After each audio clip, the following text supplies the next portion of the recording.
تب سے اللہ کی طرف سے خاص رحمتوں کا آنا شروع ہو گیا ہے۔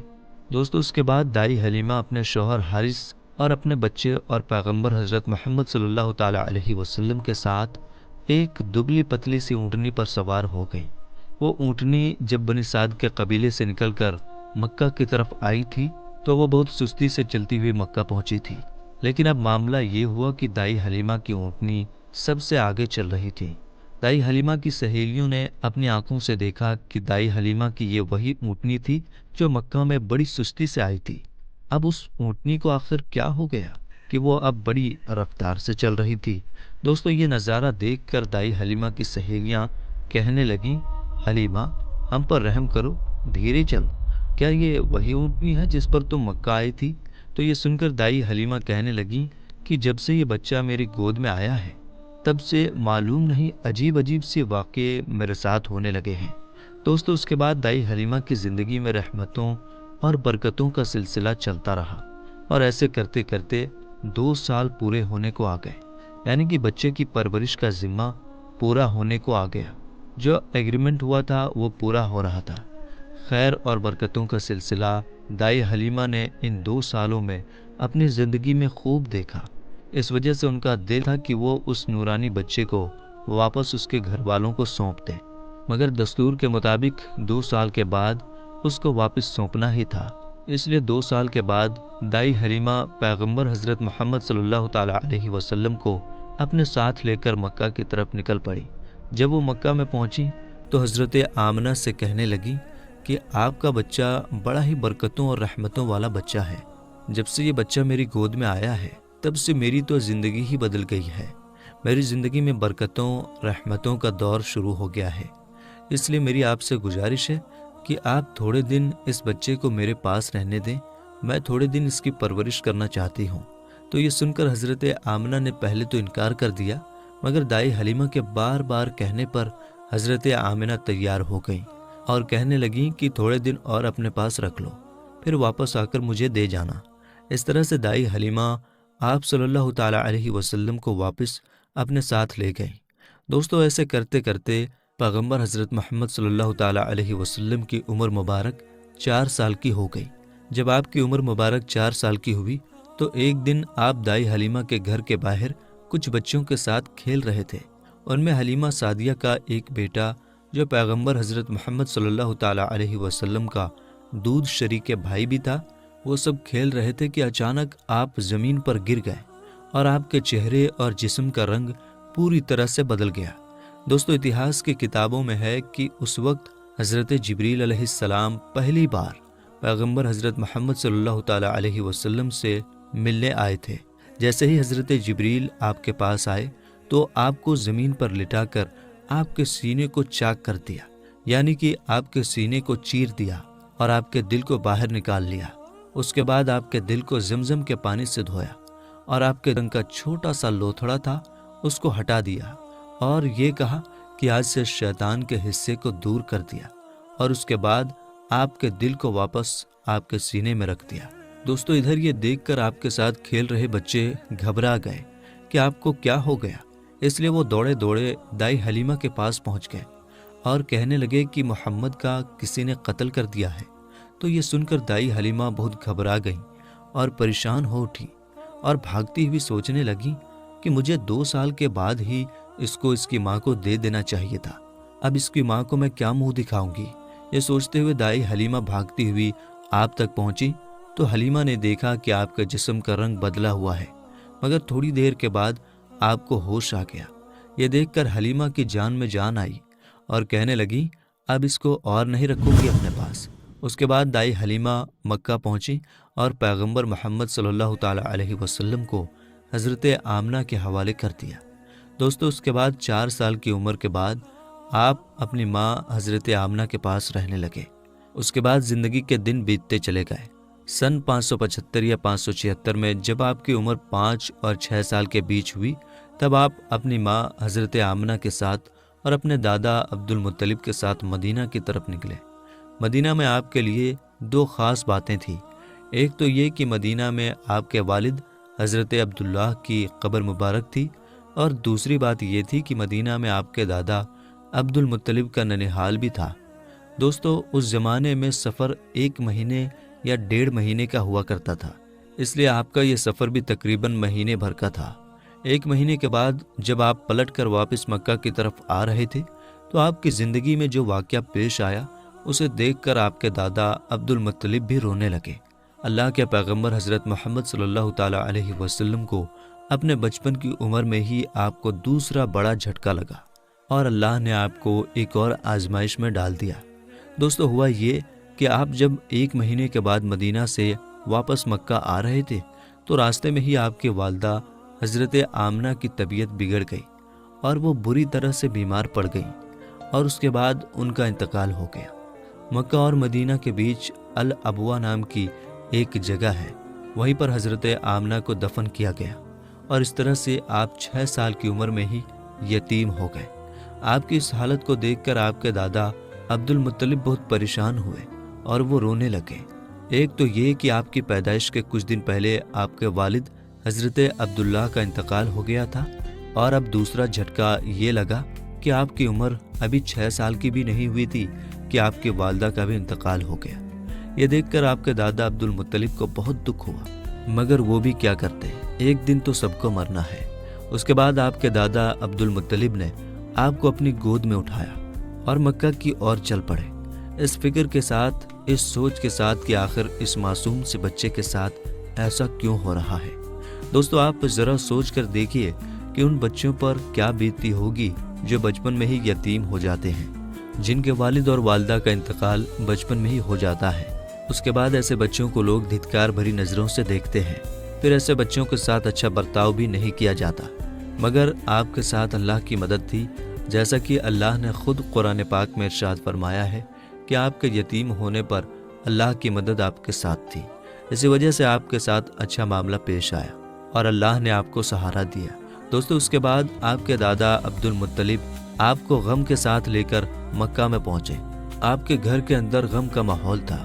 ابو طالب جو آپ کے چچا تھے وہ آپ کو اس حالت میں دیکھ کر رونے لگے۔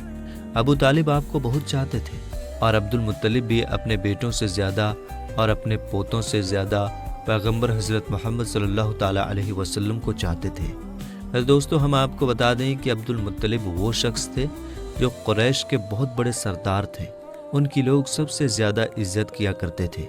کعبہ کی چھاؤں میں ان کے لیے ایک خاص فرش بچھایا جاتا تھا جس پر صرف وہی اکیلے بیٹھتے تھے، کسی دوسرے کو اس پر بیٹھنے کی اجازت نہیں ہوتی تھی۔ اللہ کے پیغمبر حضرت محمد صلی اللہ تعالیٰ علیہ وسلم ابھی چھوٹے تھے، کھیلتے کھیلتے وہاں پر آ جایا کرتے تھے اور حضرت عبد المطلب کے ساتھ ہی آگے آتے تاکہ ان کو اٹھا کر وہاں سے الگ بٹھا دیا جائے، لیکن عبد المطلب ان کو روکتے تھے اور کہتے تھے کہ یہ میرا پوتا ہے اور اسے بیٹھنے دو۔ پھر آپ کے دادا آپ کے سر پر اور آپ کی پیٹھ پر ہاتھ پھیرتے اور آپ کو اپنے پاس بٹھا لیتے تھے۔ دوستو کہنے کا مطلب یہ ہے کہ آپ کے دادا عبد المطلب کے دل میں آپ کے لیے محبت کوٹ کوٹ کر بھری ہوئی تھی۔ آپ کی وہ ہر خواہش کا خیال رکھتے تھے، آپ کی ہر ضرورت کو وہ پورا کیا کرتے تھے، آپ کو کسی بھی طرح کی کوئی تکلیف نہیں ہونے دیتے تھے۔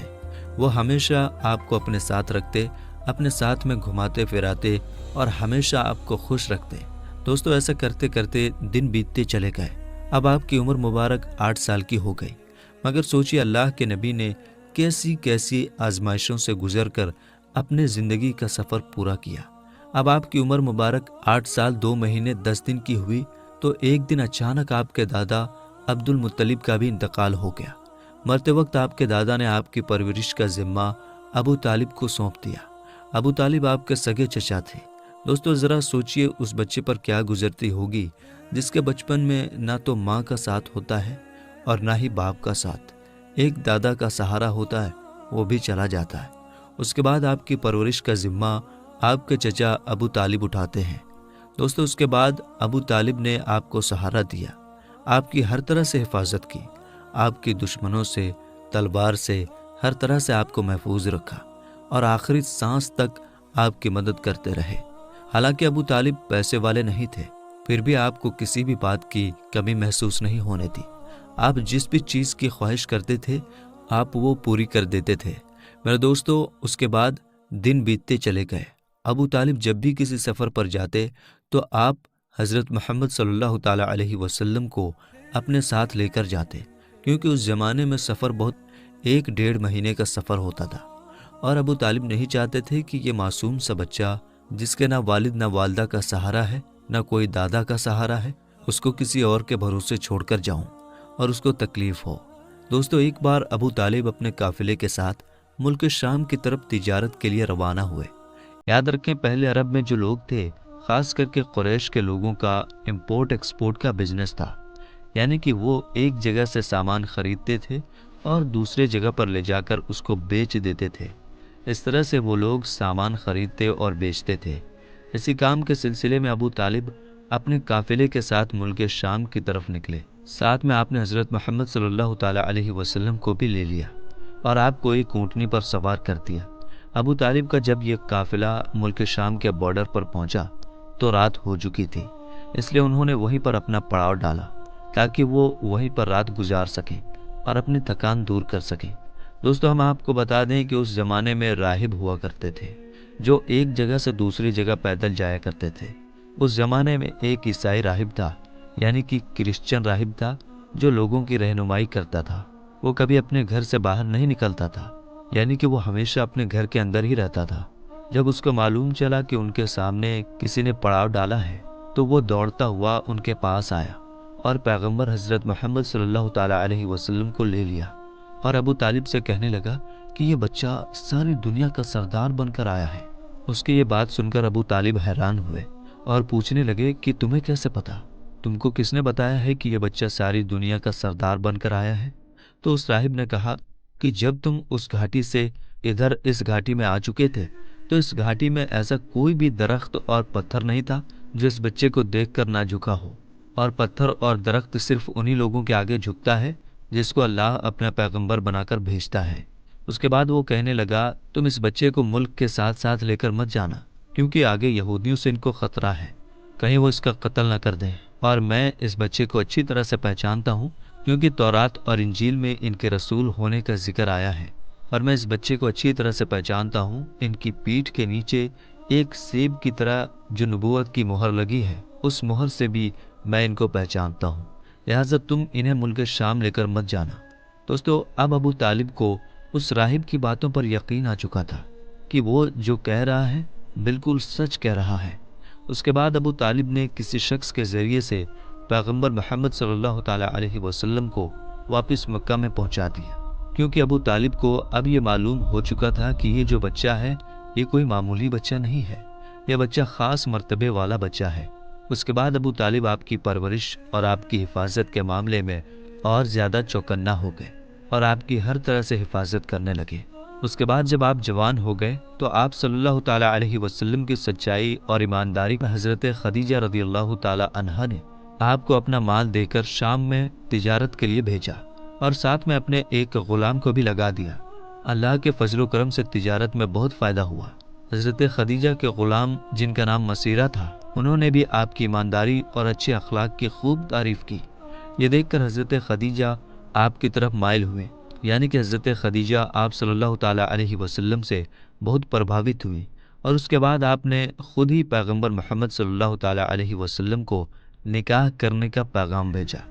دوستو، ہم آپ کو بتا دیں کہ حضرت خدیجہ رضی اللہ تعالیٰ عنہا عرب میں ایک کامیاب بزنس وومن تھی، اور اپنے ویاپار سے ہوئی کمائی کو حضرت خدیجہ غریب، اناتھ، ودوا اور بیماروں میں بانٹا کرتی تھی۔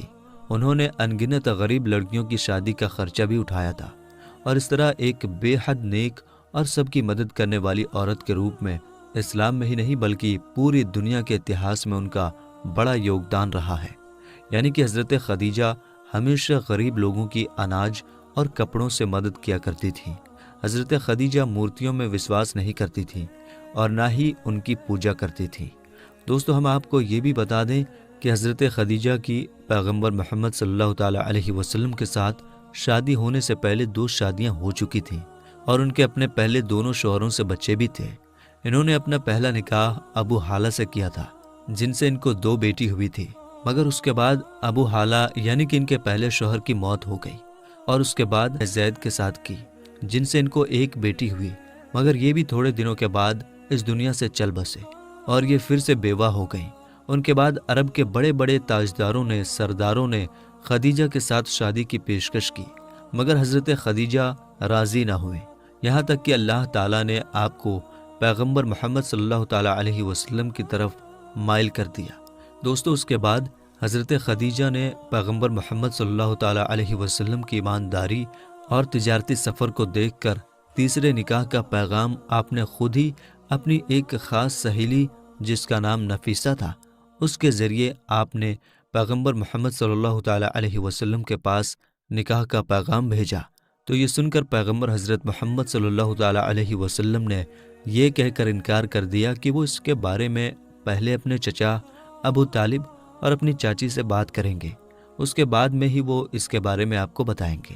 دوستو، اس کے بعد پیغمبر حضرت محمد صلی اللہ تعالیٰ علیہ وسلم نے اس پیغام کے بارے میں اپنے چچا ابو طالب سے بات کی، یعنی کہ ان کو اس پیغام کے بارے میں بتایا۔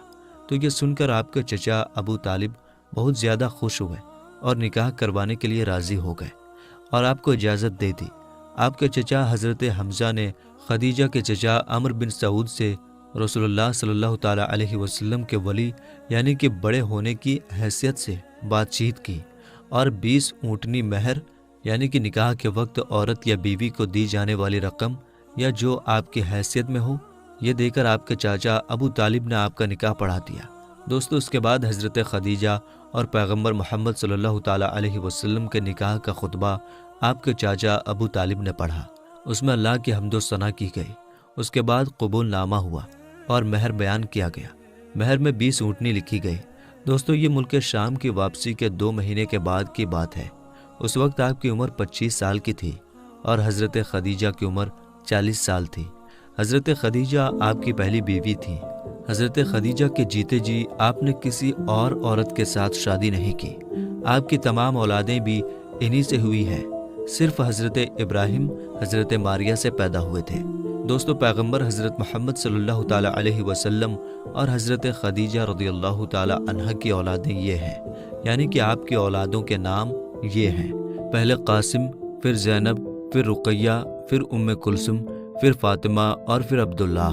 آپ کے تمام لڑکے بچپن میں ہی انتقال کر گئے تھے، البتہ آدھی بچیوں نے آدھی نبوت کو پایا، ایمان لائی اور ہجرت بھی کی، اور سب کی سب آپ کی زندگی میں ہی انتقال کر گئی۔ صرف حضرت فاطمہ رضی اللہ تعالی عنہا آپ کے اس دنیا سے پردہ فرما جانے کے 6 مہینے بعد اس دنیا سے رخصت ہوئیں۔ حضرت خدیجہ رضی اللہ تعالی عنہا آپ کی پہلی بیوی ہیں۔ جب آپ صلی اللہ تعالی علیہ وسلم پر پہلی آیت نازل ہوئی تو رسول اللہ صلی اللہ تعالی علیہ وسلم نے سب سے پہلے آپ کو بتایا۔ اسلام قبول کرنے والی میں حضرت خدیجہ پہلی خاتون ہیں۔ اسلام کو پھیلانے میں نہ صرف آپ نے ساتھ دیا بلکہ مالی طور پر بھی آپ نے بڑھ چڑھ کر حصہ لیا۔ دوستو، پیغمبر حضرت محمد صلی اللہ تعالیٰ علیہ وسلم حضرت خدیجہ رضی اللہ تعالیٰ عنہا سے بہت محبت کیا کرتے تھے، اور ان کے ہوتے ہوئے یعنی کہ حضرت خدیجہ کے جیتے جی آپ نے دوسری شادی نہیں کی تھی۔ حضرت خدیجہ اور پیغمبر محمد صلی اللہ تعالیٰ علیہ وسلم کا ساتھ تھا۔ اللہ کے پیغمبر حضرت محمد صلی اللہ تعالیٰ علیہ وسلم نے فرمایا کہ خدیجہ دنیا کی بہترین عورتوں میں سے ہے۔ آپ رضی اللہ تعالیٰ عنہا کی وفات کے بعد بھی پیغمبر حضرت محمد صلی اللہ تعالیٰ علیہ وسلم اکثر آپ کو یاد کیا کرتے تھے اور آپ کی سہیلیوں کو ہدیہ بھجواتے رہتے تھے۔ دوستو، پیغمبر حضرت محمد صلی اللہ تعالیٰ علیہ وسلم کی تمام اولادیں یعنی کہ آپ کے 6 بچے حضرت خدیجہ سے ہی ہیں، سوائے حضرت ابراہیم رضی اللہ تعالیٰ عنہ کے۔ حضرت خدیجہ کی قبر مبارک جنت المعلیٰ مکہ میں ہے۔ جس سال حضرت خدیجہ رضی اللہ تعالیٰ عنہا اور آپ کے چاچا ابو طالب کا انتقال ہوا تھا، اس سال کو آپ نے غم کا سال قرار دیا۔ میرے دوستو، اعلان نبوت سے پہلے اللہ کے پیغمبر حضرت محمد صلی اللہ تعالیٰ علیہ وسلم کچھ کھانے پینے کا سامان اپنے ساتھ لے کر غار حرا کی پہاڑی پر چلے جایا کرتے تھے اور وہاں جا کر اللہ کی عبادت کرتے تھے، یعنی کہ اللہ کی عبادت میں مشغول رہتے تھے۔ یہ سلسلہ کافی دنوں تک ایسے ہی چلتا رہا، یعنی کہ کافی دنوں تک آپ اسی طرح سے غار حرا کی پہاڑی پر جا کر اللہ کی عبادت کرتے رہے۔ ایک مرتبہ اللہ کے پیغمبر حضرت محمد صلی اللہ تعالیٰ علیہ وسلم غار حرا کی پہاڑی پر اللہ کی عبادت میں مشغول تھے کہ اتنے میں آپ کے پاس حضرت ابراہیم علیہ السلام اپنی اصل شکل و صورت میں آپ کے پاس تشریف لائے، یعنی کہ اچانک حضرت جبریل علیہ السلام آپ کے سامنے نازل ہو گئے۔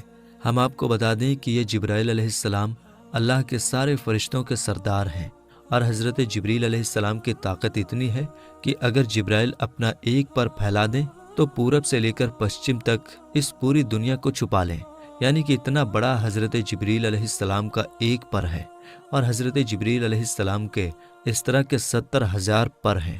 اب آپ سوچئے کہ حضرت جبریل کتنے زیادہ بڑے ہوں گے۔ اس کے علاوہ حضرت جبریل کی اسپیڈ اتنی زیادہ ہے کہ یہ پلک جھپکتے ہی سدرہ سے زمین پر آ جاتے ہیں، اور پلک جھپکتے ہی اس زمین سے واپس سدرہ پر پہنچ جاتے ہیں۔ یہ حضرت جبریل علیہ السلام کی طاقت کا عالم ہے۔ اگر حضرت جبریل علیہ السلام چاہیں تو اس پوری زمین کو اٹھا کر پلٹ سکتے ہیں۔ قوم لوط کو اسی طرح سے حضرت جبریل علیہ السلام نے پلٹا تھا۔ یہ حضرت جبریل علیہ السلام کی شان ہے جو اللہ کے ایک فرشتے ہیں۔ دوستو، یہی حضرت جبریل علیہ السلام پہلی بار اپنی اصلی شکل و صورت میں اللہ کے پیارے نبی حضرت محمد صلی اللہ تعالی علیہ وسلم کے سامنے حاضر ہو گئے اور کہنے لگے، پڑھو اقرا۔ یہ سن کر آپ صلی اللہ تعالی علیہ وسلم نے فرمایا، میں نہیں پڑھتا۔ حضرت جبریل نے دوبارہ کہا، پڑھو اقرا۔ آپ صلی اللہ تعالی علیہ وسلم نے پھر کہا، میں نہیں پڑھتا۔ حضرت جبریل علیہ السلام نے تیسری مرتبہ کہا، پڑھو اقرا، تو آپ نے پھر کہا، میں نہیں پڑھتا۔ اس کے بعد حضرت جبریل علیہ السلام نے اللہ کے پیارے نبی حضرت محمد صلی اللہ تعالی علیہ وسلم کو اپنے سینے سے لگایا، اور سینے سے اس طرح سے لگایا کہ حضرت جبریل نے حضور پاک کی بغل میں اپنے دونوں ہاتھ ڈالے، یعنی کہ اللہ کے نبی کے دونوں ہاتھ باہر کی طرف کر دیے، اور پھر جبریل نے پیارے نبی کو اپنے سینے سے لگایا اور پھر زور سے دبا دیا، یعنی کہ بہت زور سے دبایا۔ حدیث شریف میں آتا ہے کہ اللہ کے پیارے نبی حضرت محمد صلی اللہ تعالی علیہ وسلم نے فرمایا ہے کہ اس وقت حضرت جبریل نے مجھے اتنی زور سے دبایا تھا کہ قریب تھا کہ میری جان نکل جاتی، مگر جبریل نے مجھے زور سے دبا کر چھوڑ دیا، اور پھر فرمایا کہ پڑھو اپنے رب کے نام کے ساتھ، جس نے آپ کو اور تمام دنیا کو پیدا فرمایا ہے، پیدا کیا ہے انسان کو زمین و خون کے جمے ہوئے ایک لوتھڑے سے۔ پڑھو، حال یہ ہے کہ تمہارا رب بڑا ہی رحم کرنے والا ہے۔ پھر اللہ کے پیارے نبی حضرت محمد صلی اللہ تعالی علیہ وسلم پڑھنے لگے، اور پھر آپ بہت گھبرا گئے، غار ہرا کی پہاڑی سے اتر گئے اور اپنے گھر آ گئے۔ یعنی کہ یہ واقعہ ہونے کے بعد اللہ کے پیارے نبی حضرت محمد صلی اللہ تعالی علیہ وسلم گھبرائے ہوئے اپنے گھر تشریف لائے۔ اس وقت آپ کا بدن کانپ رہا تھا، جس طرح سے انسان کا بدن سردی سے کانپتا ہے، یعنی کہ اس وقت آپ بہت ہی زیادہ خوف کی حالت میں آ گئے تھے۔ آپ صلی اللہ تعالی علیہ وسلم بہت ہی زیادہ گھبرائے ہوئے اپنے گھر آئے، اور آپ نے اپنی بیوی حضرت خدیجہ رضی اللہ تعالی عنہا سے فرمانے لگے، چادر لاؤ اور مجھ کو چادر اوڑھا دو۔ حضرت خدیجہ چادر لے کر آئیں، اور پھر آپ وہ چادر اوڑھ کر سو گئے۔ اس کے کچھ دیر بعد آپ صلی اللہ تعالی علیہ وسلم کے اوپر سے خوف کے اثرات کم ہوئے، تو آپ نے اپنی بیوی حضرت خدیجہ رضی اللہ تعالی عنہا کو یہ سارا واقعہ بیان کیا، یعنی کہ غار ہرا کی پہاڑی پر جو بھی آپ کے ساتھ میں ہوا تھا وہ سارا واقعہ آپ نے حضرت خدیجہ کے سامنے بیان کر دیا۔ یہ واقعہ سن کر حضرت خدیجہ نے فرمایا کہ آپ کے اوپر یہ کوئی شیطانی کام نہیں ہو سکتا ہے، کیونکہ آپ نے تو ہمیشہ غریبوں کی مدد کی ہے، آپ نے تو ہمیشہ بیواؤں کو سہارا دیا ہے، آپ تو ہمیشہ یتیموں کے سہارے بنے ہو، آپ نے ہمیشہ بے سہارا لوگوں کی مدد کی ہے، اس لیے آپ کے ساتھ میں اللہ تعالیٰ کبھی کچھ غلط نہیں ہونے دے سکتا، آپ کو اللہ کبھی اس طرح سے ضائع نہیں کرے گا۔